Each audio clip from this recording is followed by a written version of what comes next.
So the first one is the OA joint, and we're basically just checking side-to-side tilt. So on Lauren, I tilt her left to that first motion barrier, tilt her right to that first motion barrier. She moves a little better to the right, so if I wanted to improve the tilt to the left, I would take her to a motion barrier on the tilting to the left, slightly counter-rotate her to the right, and then just glide her a little bit through that motion barrier. And I probably wouldn't do that longer than 10 seconds or so.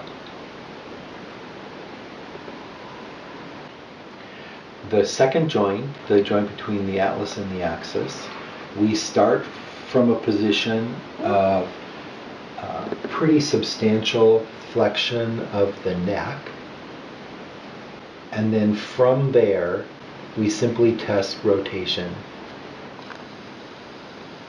So here's her rotation to the left, here's her rotation to the right.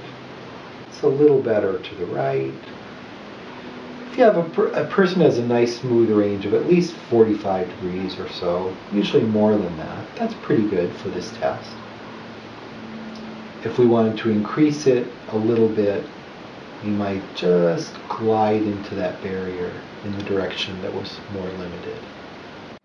For the third joint, the joint between C2 and C3, we're going to take our index fingers and place them on the sides of the C2-3 facet joints, which are just a little bit below and behind the tips of the transverse processes of the atlas. So I plant my fingers here, and now this becomes the fulcrum for side bending her neck. So I keep my right finger in place while I bend her neck to the right, and I keep my left finger in place while I bend her neck to the left, essentially bending the neck around that fulcrum of that index finger.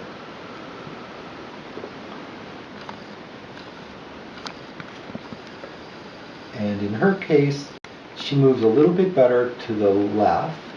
So if I wanted to improve that right, I'm going to add rotation to the same side to this motion. So I bend her to a motion barrier to the right, and then I add some right rotation, quite a bit is fine. And then I continue to side bend the neck around that right index finger, just gliding through whatever motion barriers I encounter. And that's it. The rest of the joints in the neck are basically like C2-3, so if you want to continue this kind of testing and treatment down the rest of the neck, you simply keep placing your fingers on the sides of the joints farther and farther down the neck.